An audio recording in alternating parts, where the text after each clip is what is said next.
This is Entertainment Tonight for Friday, June 30th, 1995.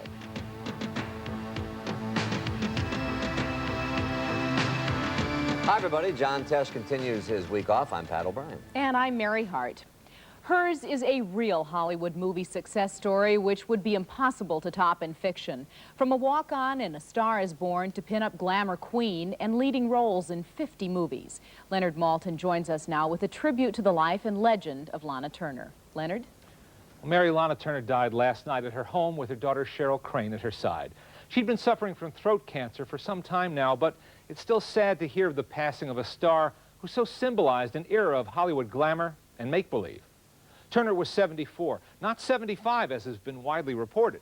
The wrong date was printed years ago and it just stuck. But that's just one of many myths and misstatements that in a curious way helped build the legend of Lana Turner.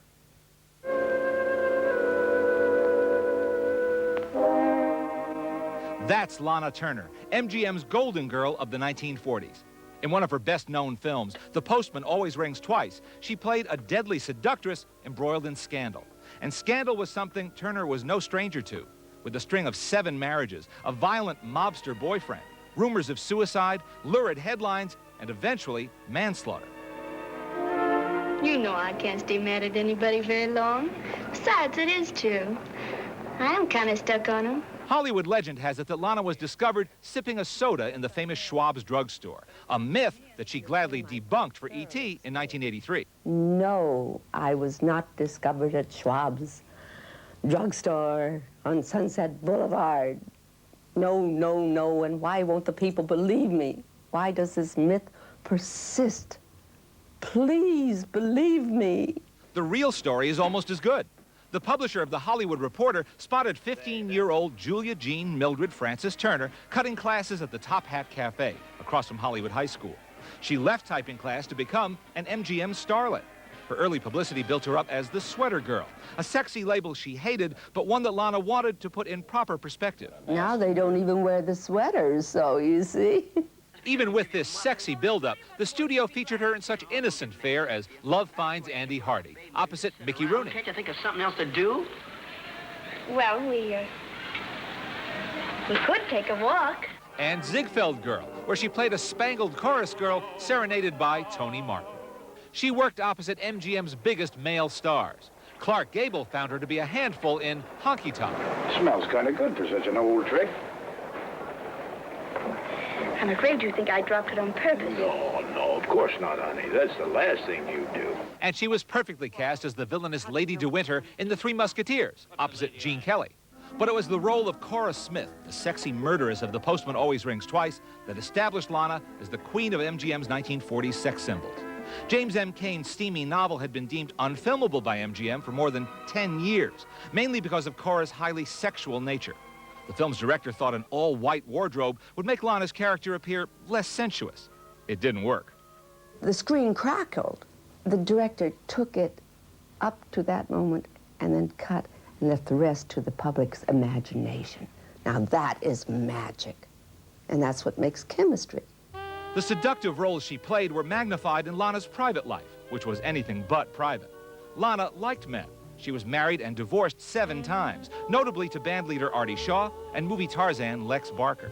But Lana told E.T. that she resented the tabloid image of a man-hungry pushover. That's what I mean. They feel they have the right to say, oh, Lana Turner, I dated her. Well, that's a crock. Check with me. I know who I dated. After her divorce from Barker, she was courted by mobster Johnny Stompanato, one of gang lord Mickey Cohen's bodyguards.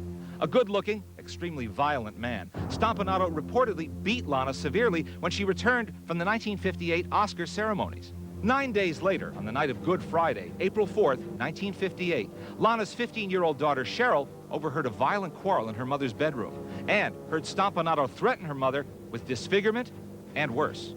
The teenager grabbed a butcher knife from the kitchen and, believing Stompanato was going to strike her mother, plunged the 8-inch blade into his abdomen, severing his aorta.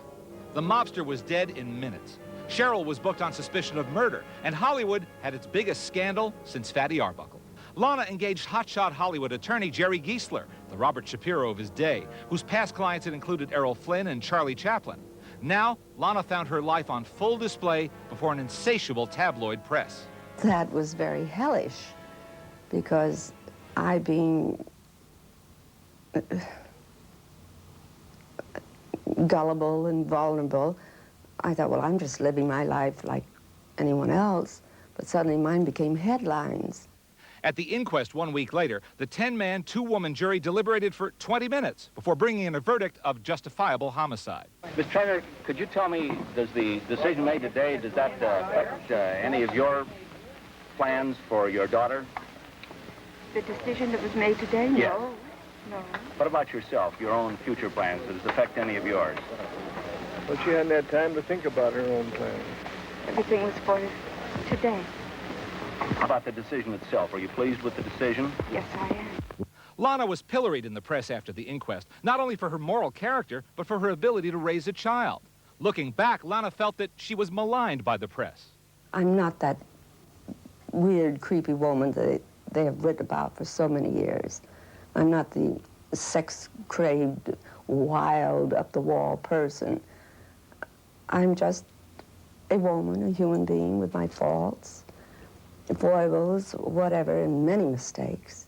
But the fallout from the scandal didn't diminish her popularity with her many fans. I can only thank my public for that they've stood by me through the hell I went through the worst kind of publicity. When there was a time I thought that I would be banished. On Entertainment Tonight's very first broadcast in 1981, Lana told us why she appeared in so few films in later years. Because I refuse to do trash. That's why I've stayed off the screen for 3 and 4 years at a time. She received her only Oscar nomination for the big screen soap opera Peyton Place. And one of her best roles ever was in a movie about Hollywood ruthlessness called The Bad and the Beautiful. Despite everything, Lana still loved Hollywood. The lady is still here. The legend is still there. But I tried to slip in the truth in between. And even with a string of unhappy marriages and brushes with scandal, Lana Turner will always be remembered as a rare mix of glamour and broken dreams, a true movie star. Lana Turner didn't get a lot of praise over the years for her performances, but you watch her in The Bad and the Beautiful, or Imitation of Life, or any number of other films, and you'll see what a real movie star, a real Hollywood movie presence is all about. Thank you, Leonard. Leonard, thank you.